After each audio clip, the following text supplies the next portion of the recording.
Imagine yourself seated on a narrow bench, a simple plank of rough wood slick with seawater. The ship sways beneath you, every movement amplified by the waves. You grip an oar heavy, longer than you are tall. Its surface is rough, worn by countless hands before yours, but still hard enough to rub your palms raw. Already, blisters begin to form, and there will be no relief. The air is damp. Salt clings to your skin, dries, and crusts over. When the wind changes, spray from the sea strikes your face, chilling you to the bone. There is no change of clothes, no fire on board, no warmth except the heat of bodies pressed together, row after row. You are not a warrior here. You are not a warrior here. You are not one of the proud men who stand tall with sword and axe. You are a thrall, a slave, chained not always by iron, but by debt, by capture, or by the harsh realities of survival. Your job is simple. Row, row when the seas are calm. Row when storms threaten to overturn the vessel. Row when your muscles tremble and your arms feel as heavy as lead. The overseer's voice cuts through the wind. He shouts a rhythm, not with kindness, but with command. Sometimes the crack of a stick or the sting of a whip enforces the pace. The longship is fast only if every oar moves in perfect unison. If one falters, all suffer. And so you force yourself to match the beat, your body an extension of the ship itself, your will swallowed by the endless motion. The smell is overwhelming. Imagine unwashed men packed shoulder to shoulder, many of them sick, coughing, spitting salt. Sweat mixes with brine, with fish guts from meals hastily prepared, with the sharp stench of tar used to seal the planks.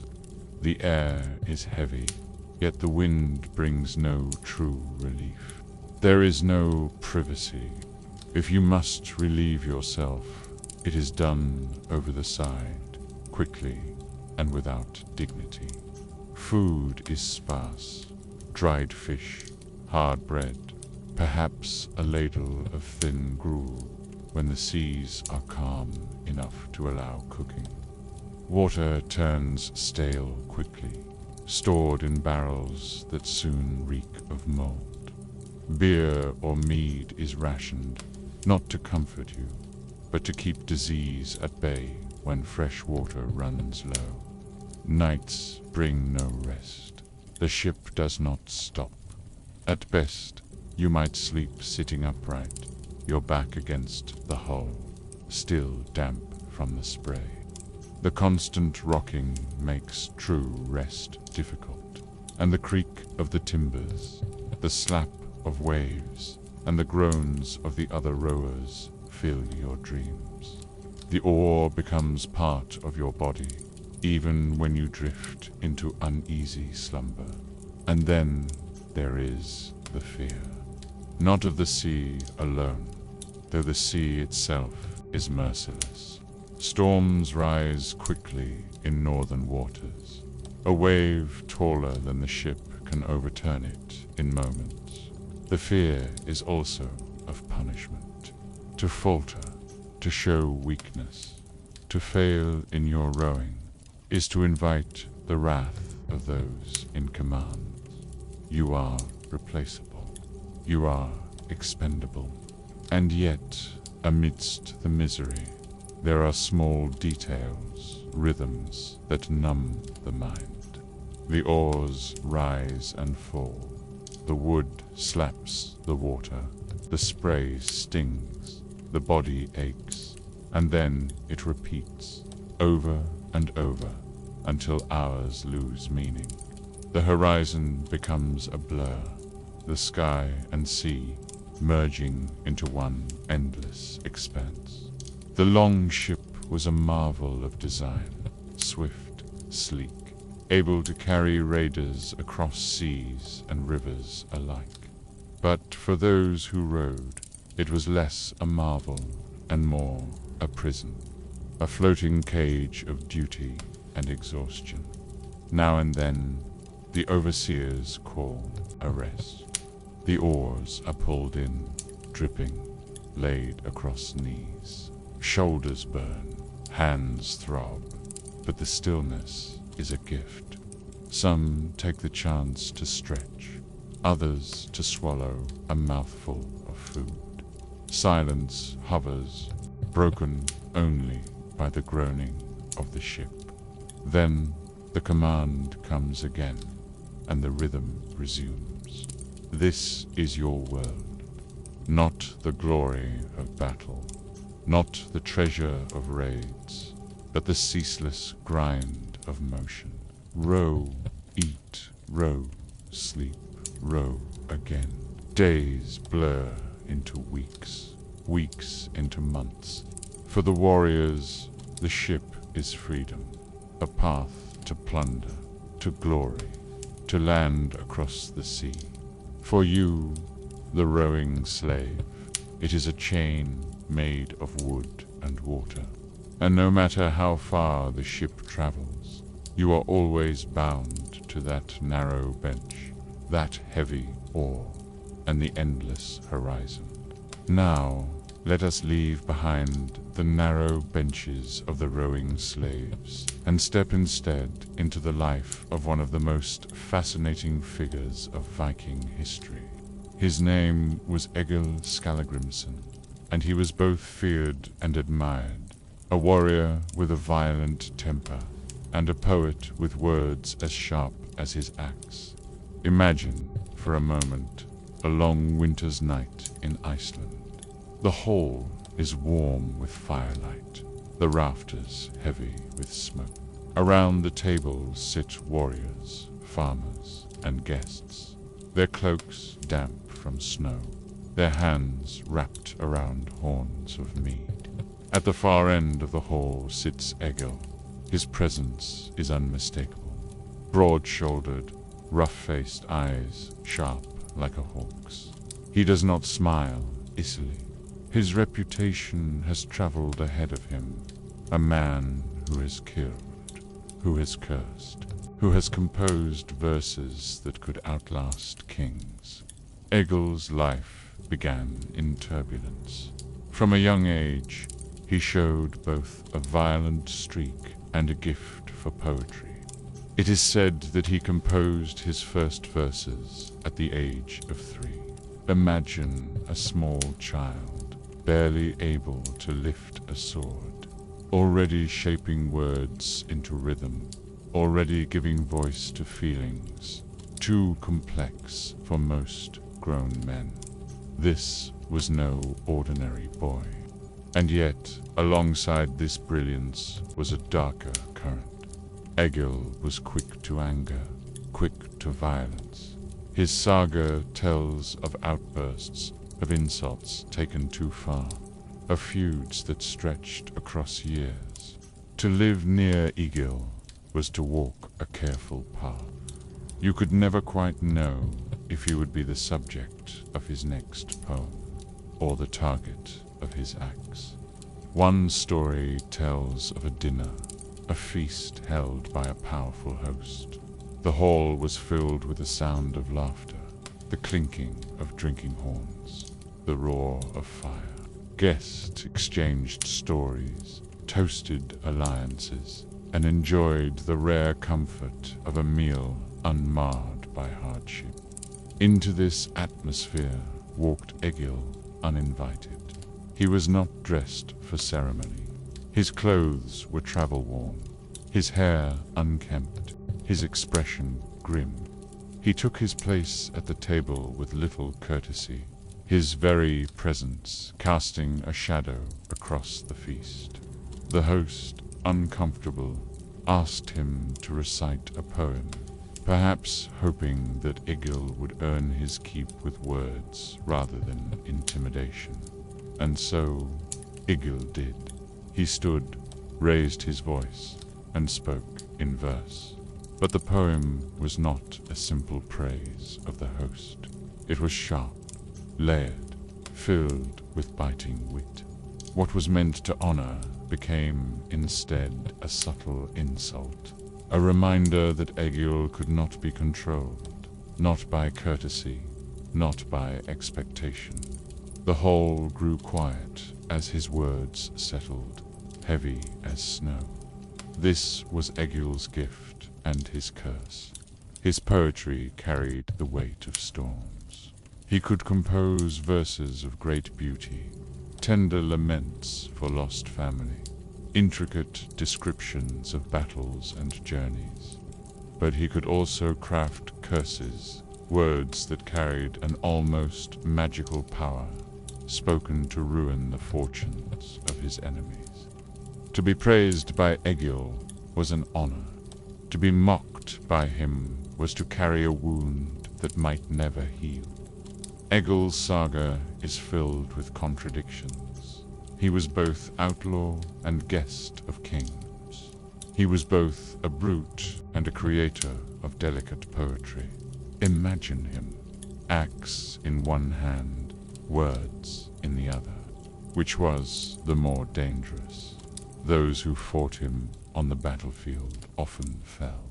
But those who became the subject of his verses lived forever in memory, sometimes glorified, sometimes humiliated.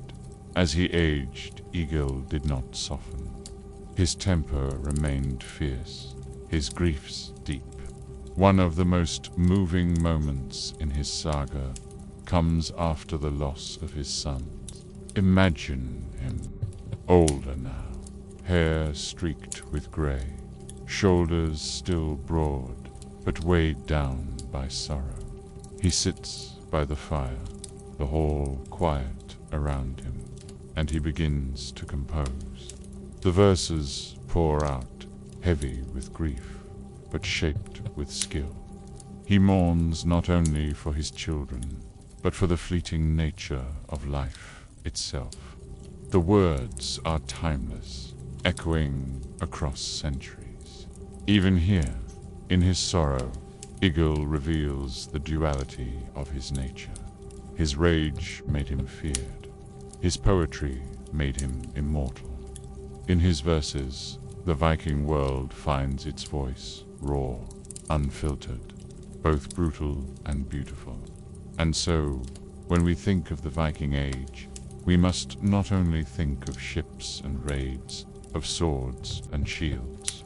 We must also think of voices like Egil's, voices that preserved the emotions of a people who lived on the edge of the world, in harsh lands, in cold seas, in fleeting summers and endless winters.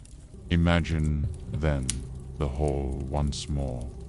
The fire burns low, the guests have grown silent, and Egil speaks his final verse for the night. The words hang in the air, resonant, unforgettable, and then he sits, horn in hand, gaze fixed far away, as though he sees not the whole before him, but something beyond, a truth too large for any single man to hold. This was Egil Skallagrimsson, poet, warrior, outlaw, and guest who could never quite be tamed. His life was not comfortable, not peaceful, but through his story, through his verses, we catch a glimpse of the Viking soul, fierce, restless, and yet capable of a strange and lasting beauty. Now, let us leave behind the fiery halls of Egil Skallagrimsson and step instead into the stillness of the earth, into the mysteries that the Vikings left behind in their tombs. Among the greatest of these is the Oseberg burial ship, discovered in Norway, resting quietly beneath layers of soil for more than 1,000 years. Imagine this, a summer morning in the early 20th century. Farmers dig into a mound, the earth heavy, the grass tall. They expect perhaps stones or the remains of an old farm building.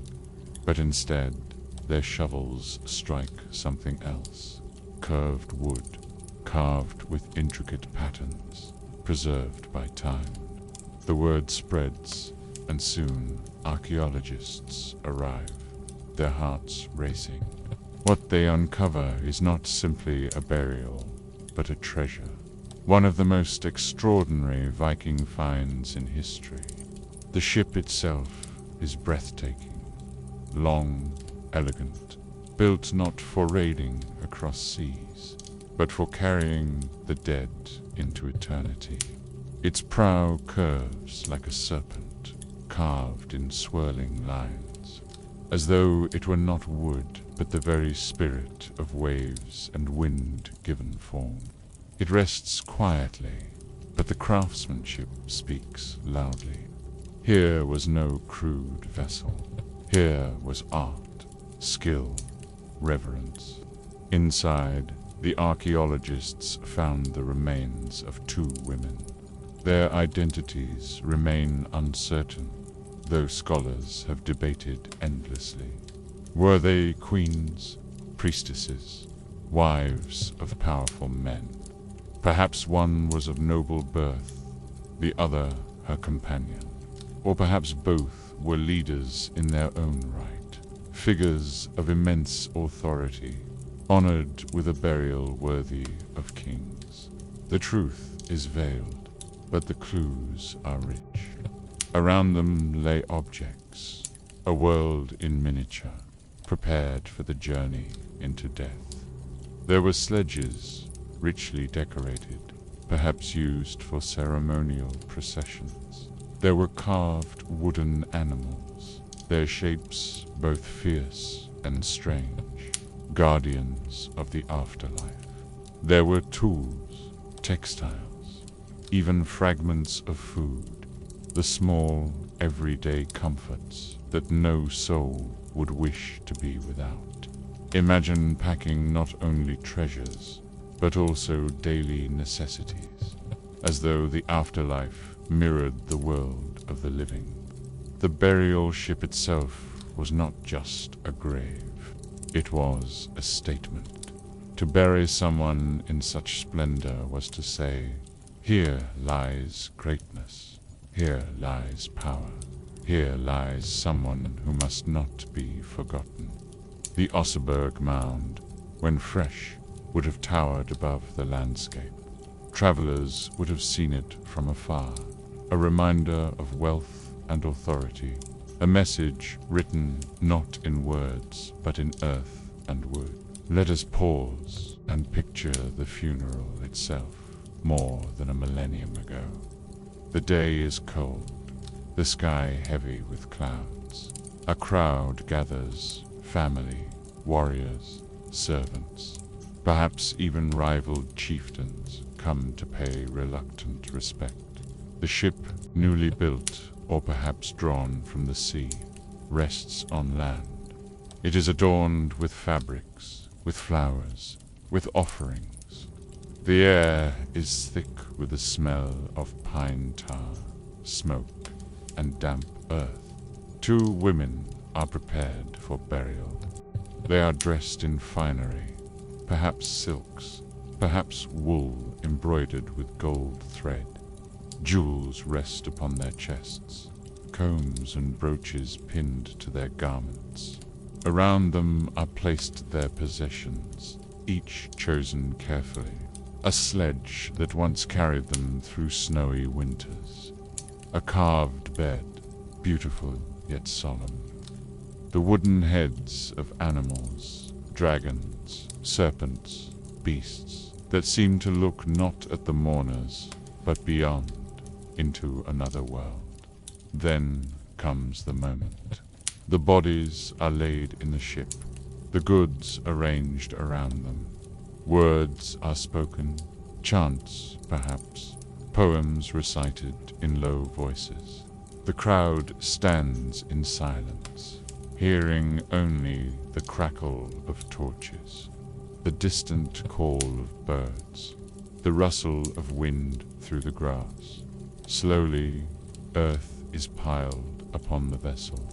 Shovel by shovel, the ship disappears, swallowed by soil, hidden beneath a rising mound. What was once alive becomes memory, then mystery. Centuries pass. The mound sits quietly. Generations are born, live and die, never knowing the secret resting beneath their fields. Snow falls, melts, returns. Grass grows, is cut, grows again. Seasons turn endlessly. The mound becomes part of the land. An ordinary hill in an ordinary valley, its secret untouched. And then, in modern times, it is uncovered again. What the mourners buried to last forever was never meant to be disturbed. And yet here it is, brought into the light of day. Today, in museums, the Oseberg ship sits in silence, admired by visitors. Children walk past, eyes wide, marveling at its curves. Scholars study it endlessly, tracing the patterns of its carvings, analyzing the traces of textiles and food, trying to reconstruct the lives of the women within. But even now, the mystery remains. Who were they? Why such honor? The questions linger unanswered, and perhaps that is fitting. For the Oseberg burial is not only a treasure of archaeology, it is also a reminder that the Vikings, so often remembered for raids and violence, also cared deeply for memory, for ritual, for honoring their dead. When we gaze upon the ship today, resting under museum lights, we see not only wood and artifacts, we see the echo of a funeral, 1,000 years gone, the smoke of torches, the murmurs of mourners, the weight of earth closing over the dead. We see continuity, life, death, and remembrance bound together. So when you think of Vikings, do not picture only longships cutting across stormy seas. Picture also the ships that never touched water, ships that sailed instead into eternity, carrying their passengers into the mystery of death, their prows pointing not toward new lands, but toward the unknown. Band, perhaps, as you drift into sleep, imagine yourself standing on that quiet hill, the wind cold, the mound silent. Beneath your feet lies a ship, a story, a mystery waiting still. Now, let us turn our attention away from the quiet stillness of burial mounds and back toward the living world of the Vikings. Not the rowing slaves in the belly of longships, nor the wandering poets who unsettled their hosts with sharp words, but those who stood at the top of society, the Jarls. To be a Jarl was to stand in the precarious space between admiration and danger. A Jarl was a leader, a noble, a figure of authority who controlled land, wealth, and men. And yet, unlike the stillness of the burial mound, the life of a Jarl was anything but peaceful. Imagine yourself in such a role. You wake not in a smoky hut, but in a great hall, a building of timber, tall and wide, with walls hung in tapestries. The smell of smoke clings to everything, from the rafters to the furs draped across benches. Outside, your lands stretch into fields, forests, and coastlines. You are responsible not only for yourself, but for families, for warriors, for the delicate web of alliances that keep your position safe. The hall is not only your home, it is your stage. Here, every feast is political, every gift a signal, every glance across the fire a test. At long tables, your warriors sit, drinking ale, tearing at roasted meat, their voices rising in songs of raids and victories. But above them all, your seat is higher, your cup larger, your responsibility heavier. You are both admired and watched. Feasting for a Jarl was not simple indulgence. It was diplomacy. When you invited a rival, you weighed carefully where they sat, at your right hand. A mark of respect. Further down the table, a signal of distance. The size of the portions mattered. The quality of the gifts exchanged mattered. Every gesture, every decision was a calculation. One wrong step away from insult, and insult in this world meant blood. Picture such a feast. The torches flicker, the air thick with smoke and the smell of roasted lamb. A bard recites sagas in a low voice, while the younger warriors pound their fists on the table, calling for louder songs. Across the hall sits another chieftain, his eyes measuring you. You smile, raise your horn of ale, and speak words that seem friendly, but are layered with meaning. In this hall, politics is not written on parchment. It is written in meat and mead, in posture and laughter. But life as a Jarl was not all feasting. It was also endless conflict. Rival Jarls could rise overnight, their fortunes built on raids or sudden alliances. A neighbor's insult might spark a feud lasting generations, spilling blood across valleys and fjords. You were expected to defend your honor, always. If someone challenged you, silence was weakness. To be respected, you had to be feared. Feuds among Jarls were rarely simple battles. They were woven into family ties, into promises made years before, into marriages arranged for power rather than love. Imagine the tension of arranging your daughter's marriage, not for affection, but to bind a rival family to yours. Even then, the peace might last only a season before new insults arose. And yet, alongside this constant threat, there was glamour. A Jarl wore the finest clothes. Cloaks dyed deep blue or crimson, brooches of silver or gold, necklaces of amber, perhaps even silk imported along trade routes that stretched as far as Byzantium. In a world of wool and rough leather, a silk sleeve was more than fashion. It was a statement. I command wealth. I command connections. I am set apart. The hall itself reflected this same wealth. While a farmer's hut might have one small fire, smoky and dim, your hall had central hearths, multiple fires burning, benches wide enough for dozens of men. Your roof beams were carved with patterns, your doorposts adorned with ironwork, and at the heart of it all, always, was the fire. Its light made the gold glimmer, its heat turned gatherings into warmth. But luxury came with weight. A Jarl was bound by responsibility. You had to provide hospitality. No traveler could be turned away.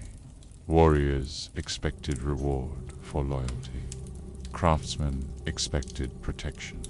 If famine struck, you were judged not only on your own survival, but on how your people endured. The burden was constant. Now, imagine the contradictions of such a life. By day, you might ride through your lands, seeing farmers bent in the fields, hearing the clatter of blacksmiths at work, the laughter of children chasing goats.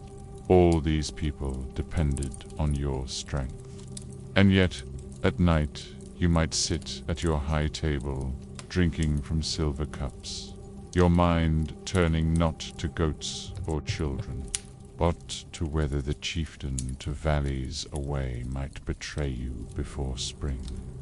Jarls were expected to be warriors as much as leaders. You trained in combat from youth, not only to lead but to fight at the front. If raids were planned, you could not simply send men. You had to go. Your reputation was built not in words, but in scars. To be seen as cowardly was to lose everything. And so, the life of a Jarl was a balance of extremes. On one side, wealth, feasts, fine clothes, respect. On the other, danger, fear, betrayal, the constant threat that all could vanish overnight. A Jarl's feast could end in laughter or in bloodshed. His alliances could last years or collapse with a single drunken insult. His family could rise in prominence or be scattered into exile with one defeat. Let us picture a final scene. It is late at night. The feast is over. The benches are empty. The floor scattered with bones and spilled drink. The fire burns low, sending up sparks into the rafters. The hall is quiet now. You sit alone at the high table, the weight of the evening pressing upon your shoulders. You think of your rivals, your allies, your enemies. You think of the feast you must host next month, the war you may not avoid, the blood you may soon spill. The life of a Jarl is not peace, but performance, not security, but struggle. And yet, in the silence of that hall, with only the sound of embers crackling, you feel what Jarls before you and after you must have felt. That strange mix of pride and fear, glory and fragility that defined the Viking elite. And as we sit with that image, the Jarl alone, in the dim light of a fading fire, we understand that even the highest seats in Viking society were carved from uncertainty. Power was never permanent. Feasts could fade. Glory could wither. The fire would eventually burn down to ash. When most people think of Vikings, they imagine swords, shields, and raids. But there was another side, quieter yet just as powerful. The world of trade. For every longship that carried warriors, another carried goods. For every raid that ended in fire, there were journeys that ended in markets, handshakes, and exchanges. Imagine yourself not as a warrior this time, but as a trader, setting sail at dawn from a fjord in Norway. The air is crisp, the sea mist rising around you. Instead of shields along the ship's sides, the vessel is packed with cargo, furs, walrus, ivory, amber, and barrels of salted fish. The men around you are not battle-hardened fighters, but merchants, craftsmen, men who measure wealth not in scars, but in coins. The roots stretched far, astonishingly far. From the cold edges of Scandinavia, Viking traders sailed west to the British Isles, south into the heart of Europe. and east along the rivers of what we now call Russia. Imagine rowing up the long bends of the Dnieper River, the water calm, the forests thick on either side, the cries of birds overhead. Slowly, steadily, these ships crept inland, carrying northern goods toward distant cities. One of the greatest destinations lay far to the east, Constantinople, the shining city of the Byzantine Empire. To the Vikings, it was known as Miklagard, the great city. Imagine arriving there after months of travel. Towers rise, domes gleam in the sun. Markets bustle with people speaking languages you do not understand. For a man from a small fjord, this city must have felt like another world. And here, goods from the north, furs, slaves, wax, honey, were traded for the wonders of the south: silk, spices, silver coins stamped with foreign emperors' names. Closer to home, Viking trade reshaped everyday life. Salted fish from the coasts fed inland villages. Fine amber from the Baltic was carved into beads, worn as jewelry not only in Scandinavia, but across Europe. Woolen cloth was woven in quiet farmsteads, then carried hundreds of miles, changing hands again and again until it reached distant lands. Every object carried a story. Picture a marketplace in Hiddeby, one of the largest Viking trading towns. It is morning, and the air is alive with voices. Stalls of wood and cloth line the muddy streets. A man from the north lays out walrus tusks, gleaming ivory carved by craftsmen. A woman offers dyed cloth, the colors deep and rich. Another merchant counts silver coins, weighing them carefully to ensure they are pure.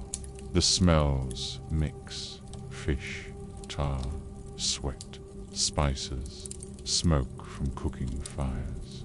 This world of trade connected the Vikings not only with Europe, but with lands far beyond.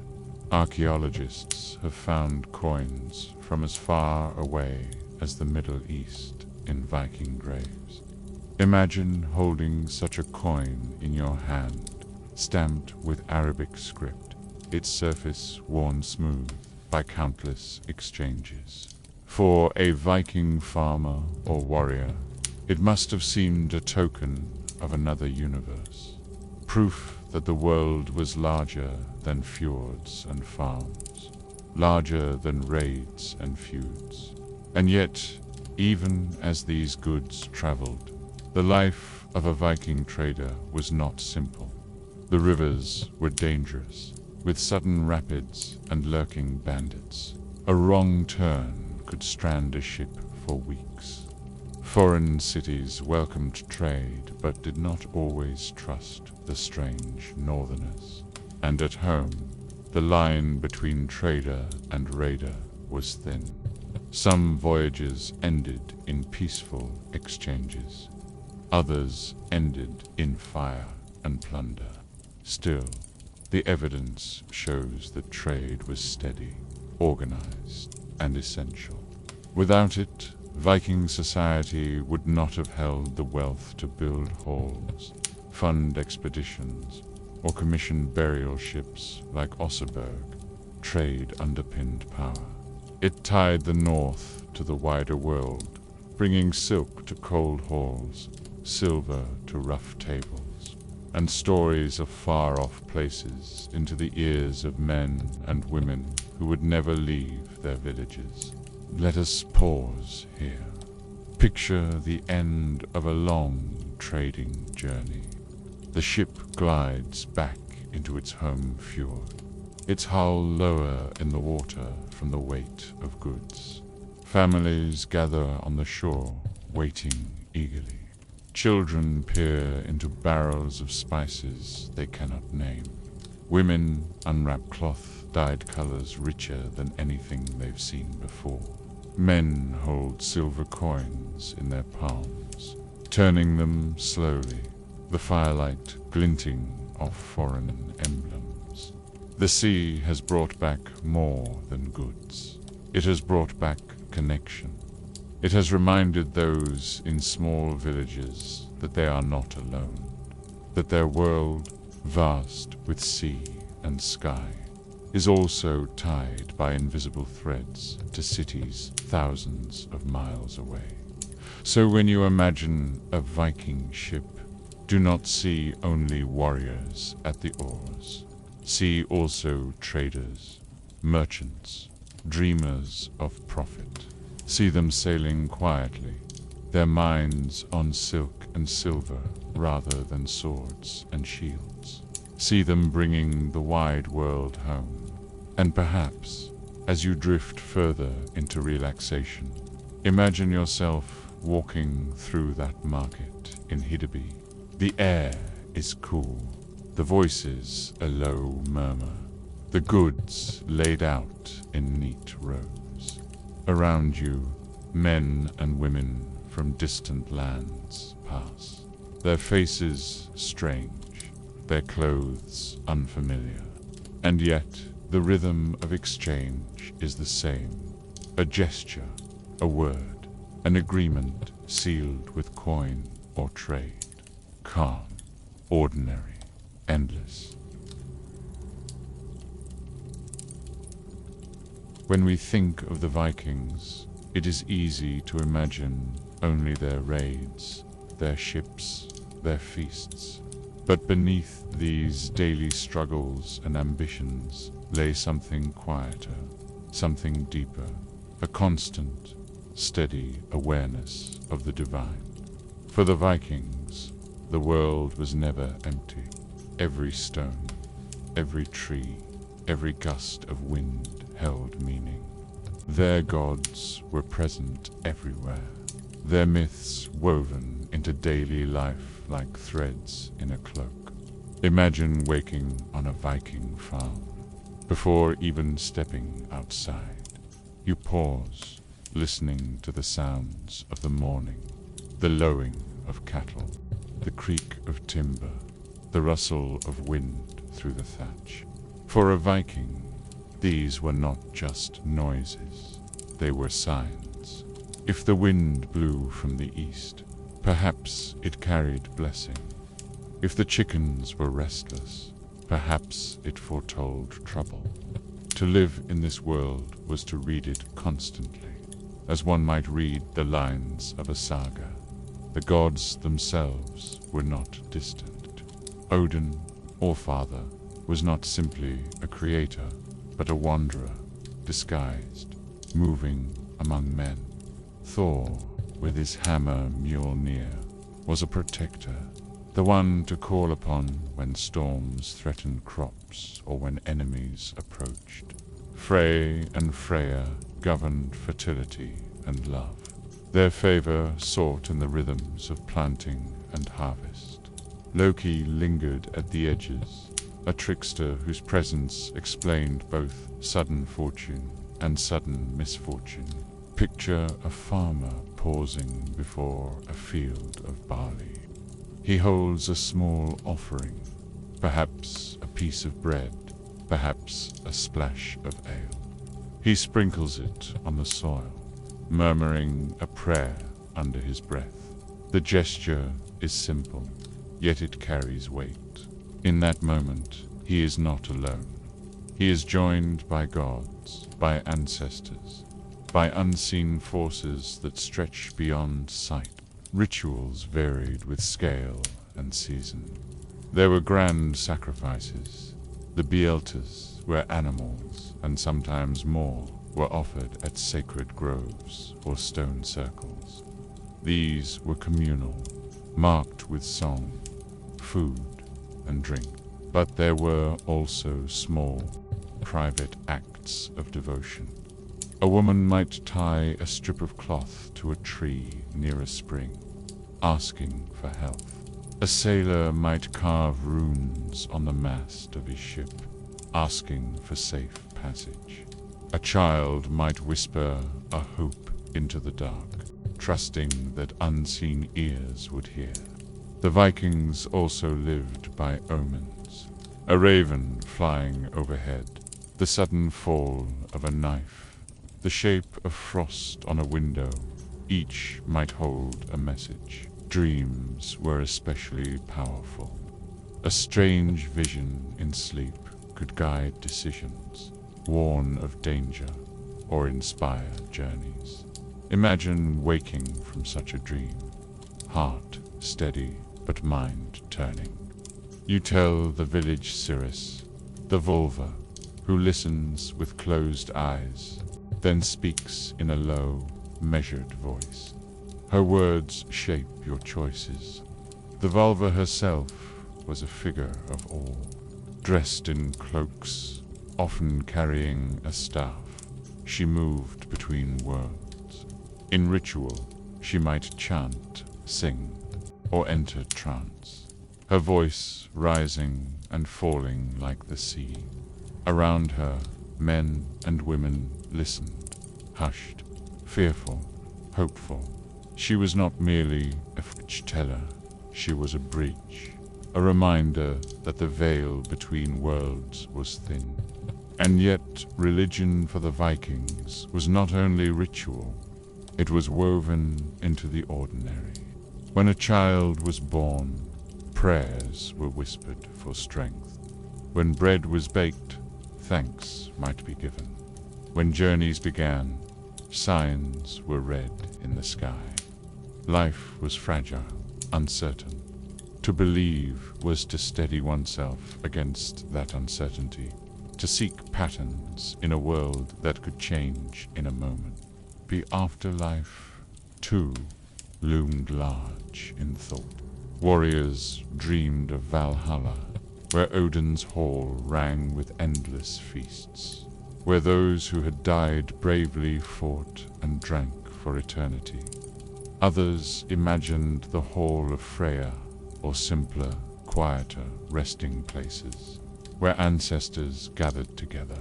But there was also fear of hell, a cold and shadowed realm where those who had not died bravely might wander in gloom. Funeral rites reflected this complexity.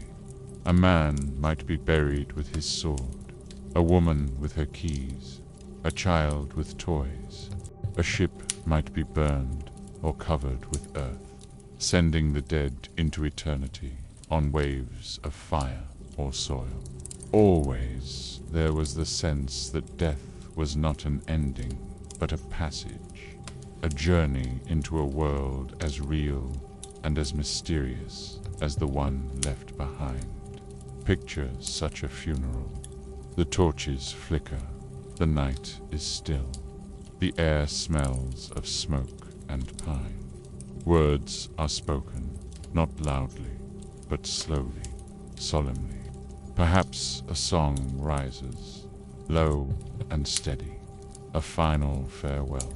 The body lies in its place, surrounded by objects of life, prepared for what comes next.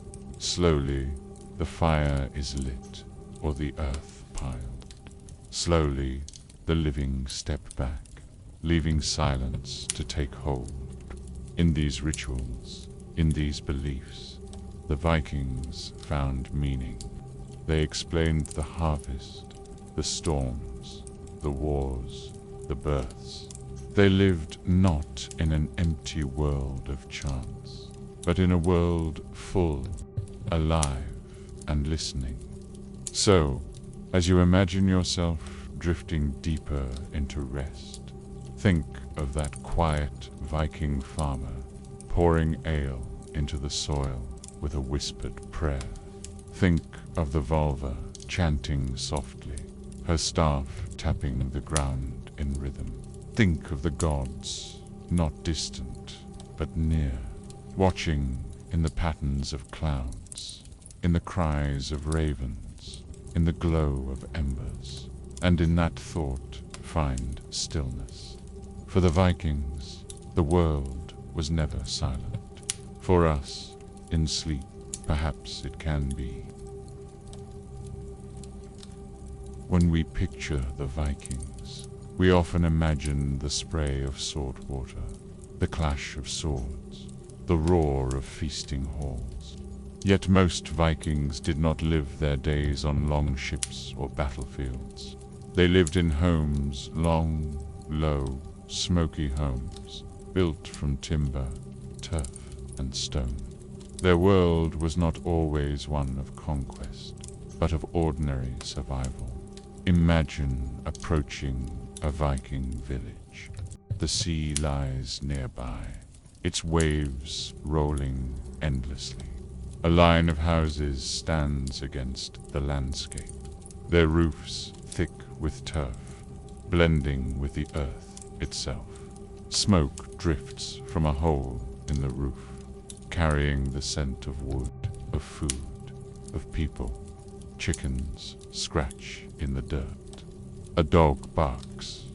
The air is cool, the ground damp, yet the sight of hearth smoke promises warmth within. Step inside one of these longhouses. At first, it is dark. The only light comes from the central fire, glowing red, crackling softly. The air is thick with smoke, for there is no chimney, only a hole above that lets some smoke escape, while much lingers inside. The walls are lined with benches and furs, places where families sit, work, and sleep. Above, rafters are strung with drying fish, with herbs, with tools waiting for use. The hearth is the center. Around it, life unfolds. Meals are cooked in iron cauldrons, suspended over the fire. Bread bakes on stones. The smell of stew, fish, cabbage, barley fills the air. Here, stories are told at night. The sagas of gods and ancestors, recited in steady rhythm. Children drift to sleep to the sound of their elders' voices, their faces lit by firelight, their minds filled with heroes and monsters. Daily life is practical, yet never easy. In summer, the longhouse is crowded with tasks: spinning wool, weaving cloth, repairing nets, tending fields. Women, men, and children alike contribute. Women, in particular, bear great responsibility. They manage the household, the stores, the keys, literal keys of iron that hang at their belts, symbols of authority. They spin and weave, creating the fabric that clothes the family and even sails the ships. Men often work outdoors, farming barley, rye, and oats, or tending to cattle, sheep, and pigs. Yet roles blur. Everyone, in times of need, labors side by side. Harvests are critical, for the long winters demand preparation. Food must be salted, dried, smoked, stored. A mistake can mean hunger. Imagine standing by a storehouse in autumn, its bins filled with grain, its shelves lined with dried fish, its air sharp with the scent of preservation. Relief fills the village, but always with a shadow of fear. Will it last? The longhouse is not only shelter, it is a small world, containing both warmth and strain. Families live close together. Privacy is rare.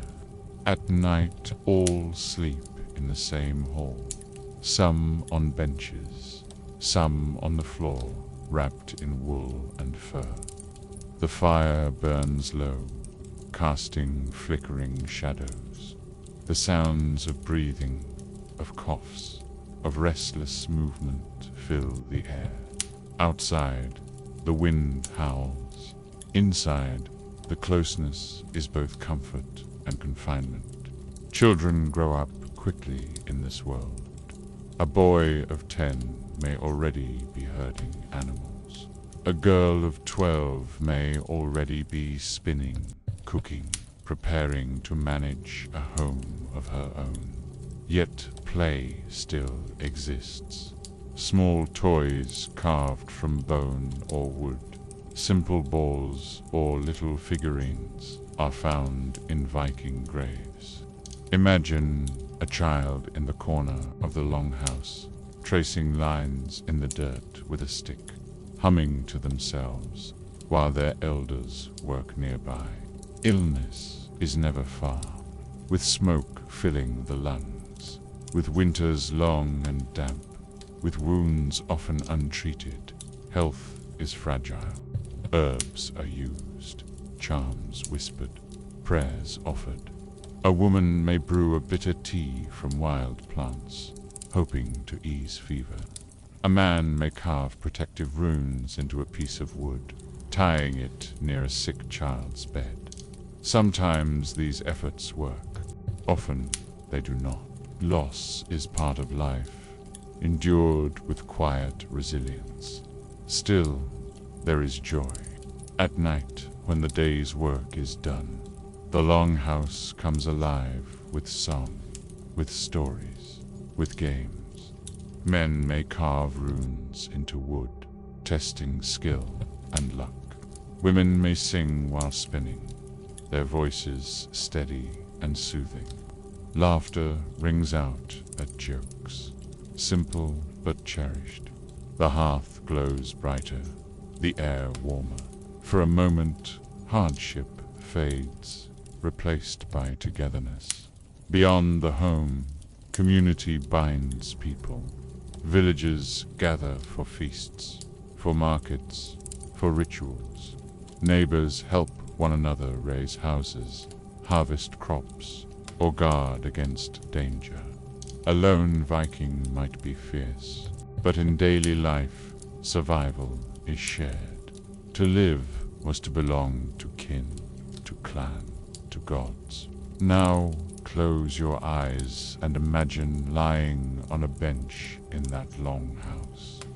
The fire burns low. The air smells of smoke and stew. The sound of the wind outside is softened by the thick turf walls. Around you, your family murmurs, breathes, shifts in sleep. You feel the fur against your cheek, rough but warm. Slowly, the rhythm of the hearth, of the voices, of the crackling logs, carries you into rest. The Viking home was not grand. It was not easy, yet it was enough. A place of shelter, of labor, of love and loss. A place where life in all its struggle continued day after day, season after season. When most people imagine Vikings, they see raiders. They see sails on the horizon, villages in flames, warriors with axes. But this is only half the story. The Vikings were not only raiders, they were also traders. They carried goods across seas and rivers, weaving their world into the great fabric of medieval exchange. Their longships were not always filled with warriors. Sometimes they were filled with furs, amber, and silver. Imagine walking through a Viking marketplace. It is early morning. Mist drifts over the river, where ships are tied to wooden posts. Their hulls creak softly in the water. On the shore, stalls are being set up. A man lays out polished amber beads, golden in the sunlight. Another places bundles of furs, fox, beaver, bear, soft to the touch, smelling faintly of the wild. A woman pours out sacks of grain, their kernels pale and round. Children run between stalls, laughing, while dogs sniff the ground for scraps. The sounds of trade fill the air. Voices call out prices, bargains, greetings. Languages mingle. You hear Old Norse, but also the softer sounds of Slavic tongues, the sing-song rhythms of Arabic, the clipped phrases of the Saxons. The market is not just a place of buying and selling. It is a meeting place, a crossing of worlds. What do the Vikings trade? From the cold north, they bring what their land gives. Furs from forests, walrus ivory from Arctic waters, dried fish from long coasts. From the earth, they bring amber, glowing stones formed over millennia, treasured like jewels. From their farms, they bring butter, cheese, grain. From their workshops, they bring iron tools, weapons, and delicate silkwork. And in return, they seek what their homeland cannot provide. Fine silks from the east, soft and shimmering, unlike anything woven in the north. Spices with strange scents, cinnamon, pepper, saffron, carried in small, precious packets. Glassware, fragile and colored like jewels. Wine from the south, rich and sweet. And above all, silver. For silver is the true lifeblood of Viking trade. Picture a Viking counting silver coins. Dirhams from the Islamic world, stamped with Arabic script. They are strange, foreign, yet valued not for the faces they bear, but for the weight of their metal. Silver is weighed, clipped, tested. Small fragments, known as hacksilver, circulate alongside whole coins. To pay is not to hand over money as we know it, but to share the gleam and weight of silver itself. Trade routes stretch far. Down the rivers of Russia, Vikings sail in shallow longships, paddling, pulling, dragging their boats across portages. They reach the Black Sea, Constantinople, even Baghdad. To the west, they cross the open sea to England, Ireland, and Francia. To the north, they touch Iceland, Greenland, even the edge of North America. Wherever they go, they bring not only goods but stories, ideas, and new ways of life. Life as a Viking trader is not easy. The journeys are long and dangerous. Storms rise suddenly, tossing ships like toys. Rivers hide treacherous currents. Bandits lurk on forested banks. Negotiations can turn sour. Imagine standing on the deck of a long ship as rain lashes down, sails straining, oars creaking. You huddle in a cloak, cold and wet, praying the ship holds together. And yet the promise of silver, of silk, of wealth beyond imagining keeps you going. Markets, too, are not only places of trade but of culture. A traveler might see coins from distant lands, hear songs from foreign tongues, taste food they never knew existed. A Viking boy might chew on dates, sweet and sticky, brought from the Middle East. A Viking girl might finger a strand of silk, marveling at its softness. Traders become storytellers, carrying knowledge along with goods. Some settlements grow rich from this commerce. Towns like Hiddeby, Birka, and Kopang rise as centers of trade. Picture Hiddeby, a bustling port. Ships crowd the harbor. Warehouses line the shore. Streets are muddy but filled with life. Merchants shout, animals bleat, craftsmen hammer and carve. Here a man carves runes into a wooden stick. There a woman haggles over a bolt of cloth. The smell of tar, fish, smoke, and spice fills the air. Even the far-flung voyagers carry a rhythm of daily life. On board, meals are simple: dried fish, bread, cheese. Sleep is taken where one can, curled beneath a woolen cloak, lulled by the rocking of the ship. Friendships are forged in hardship.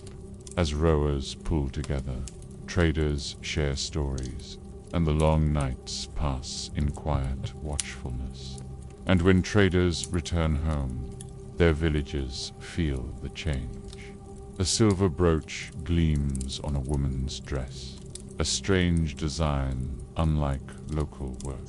A man pours wine from a southern jug, its shape unfamiliar. Children run their fingers over beads of bright glass, marveling at the colors. Trade does more than bring wealth. It transforms culture, slowly, silently, weaving new threads into the old fabric. Now, imagine yourself once more at the marketplace. The sun is setting. The stalls are closing.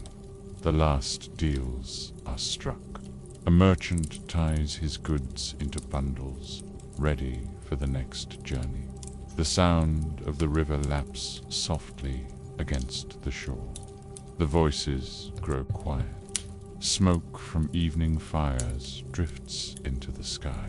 You feel the weight of the day, the hum of commerce, the quiet promise of tomorrow's voyage. Viking trade was not as dramatic as battle, but it was no less vital. It was the steady pulse of their world, silver flowing like water, goods moving like tides, ideas spreading like whispers on the wind. Through trade, the Vikings were never alone. They were part of something larger, a web of exchange that stretched across continents, binding them in their smoky longhouses and storm-tossed ships to the great world beyond.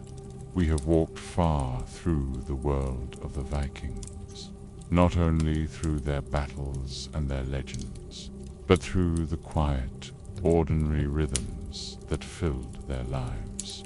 We have seen their struggles and their comforts, their voyages and their homes, their hardships and their joys.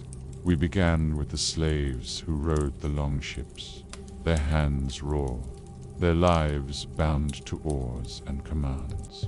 We felt the salt of the sea on their skin, the endless repetition of effort, the exhaustion that defined their days. We turned to the story of Egil Skallagrimsson, a poet, a warrior, an outlaw, who lived a life filled with contradictions. In him we found the truth of the sagas, that greatness is always tangled with flaws, that even the fiercest must eat, must drink, must stumble. We descended into the quiet mystery of the Oseberg burial, where two women were laid to rest amid treasures and ships, leaving behind questions we may never fully answer. We understood that death, too, was a voyage, a journey prepared with care and craft. We stepped into the world of the Jarls, those who lived with power and feasting, but also with constant pressure, rivalries, and danger. Their lives glittered with gold and silver, yet they were never far from betrayal or war. We wandered through the fields and farms, where crops were sown, where animals were tended, where daily survival depended on sweat and patience. In these muddy furrows and smoke-filled houses, we discovered that most Viking lives were far from glamorous. We entered their homes, those smoky longhouses where families gathered around the hearth. We saw the weaving, the cooking, the singing, the storytelling. The hearth was the center of warmth, of memory, of continuity. And finally, we walked through the markets, where amber gleamed, silver clinked, and languages mingled. We watched ships depart, carrying traders to distant worlds. And we saw how goods, stories, and ideas returned with them, weaving Viking life into the greater web of the medieval world. Through all of this, a picture emerges. The Vikings were not only raiders, not only warriors, they were farmers, traders, parents, children, dreamers, and believers. They were people who endured cold winters, who sang at fires, who carved wood and metal with patient hands, who prayed to gods for harvests and safe journeys. They lived in a world harsher than ours, and yet a world filled with the same longings for survival, for meaning, for belonging. And as you lie here now, listening, you may feel the steady rhythm of their lives, the pull of the oars, like the rhythm of breath, the flicker of firelight, like the closing of eyelids, the sound of waves against a longship, like the slow drift into sleep. You are safe, far from the storms, far from the hunger, far from the endless work. You are wrapped in warmth, surrounded by silence, yet still their world lingers in your mind like embers glowing faintly after the fire has burned low. So let go of the journey. Let the sagas fade into whispers. Let the long ship drift beyond the horizon. Let the hearth fire dim, the smoke curl upward, the night grow still. The Vikings have returned to their rest, and so, too, may you sleep well.